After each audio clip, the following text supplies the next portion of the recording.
We're here today in the Carver studio, and this is where we're going to be producing Irena's Vow. And I'm here with Fred Western, the director of the show. This is the senior class readers theater. And Fred, can you tell us a little bit about this show? Well, Irena's Vow is a story of at the time, a very young Polish woman. She was actually in her teens at the start of World War II. And first Russians invaded, and she became their prisoner. Then the Germans came in and took over, and Irena was taken first to work in the factory, and then also after that, the major that was in charge of the factory then brought her in as his housekeeper. So this is a true story? True story. Wow. And during the course of the time, Irena saw what was going on and felt it was kind of her duty to try and save as many Jews as she possibly could, which she ended up hiding a dozen Jews in the major's basement. And can you tell us, this is the first time that you're directing for us at the Civic. I know that you've directed other places all over the state. Can you tell us a little bit about your directing style? You know, I look at directing and working with a play really as a collaboration. I think it's, the director obviously he has the final say on things, but I like to give the actors the freedom to kind of experiment with different things throughout especially the early part of the rehearsal process.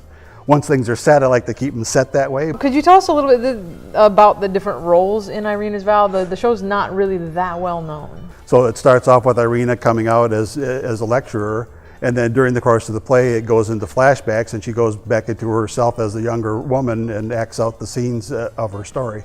Okay. And then there's Major Rugemer, who was the German officer that was in charge of the factory, and then also the household where Irena was sent to work. What are the other characters in those? The other characters, of course, is the Nazi commander Rokita, who is a real Nazi through and through. And then there are the Jews, of course, that Irena ultimately rescues. Lazar and Ida Haller, a young Jewish couple, and Fanka Silberman, who was another young Jewish woman, almost the same age as Irena herself. Schultz, the German cook, who was in charge of feeding all of the Nazi officers. Roman Haller, who was the son of Ida and Lazar Haller.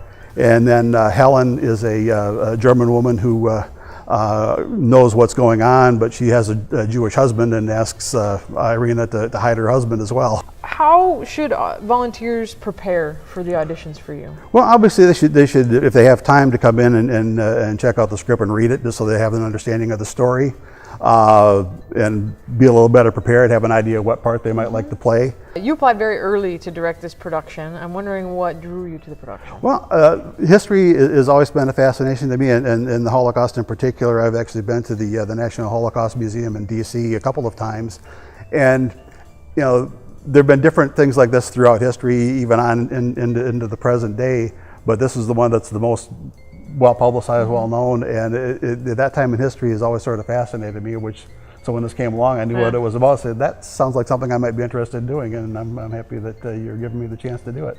Well, I'm looking forward to it. I'm looking forward to it too. We're very excited to have you on board for this and excited to see this show. It's going to be quite a special experience. If you're wanting to come down and audition, the audition dates are March 9th and 10th at 6 p.m. in the Carver Center studio, and we both hope to see you there.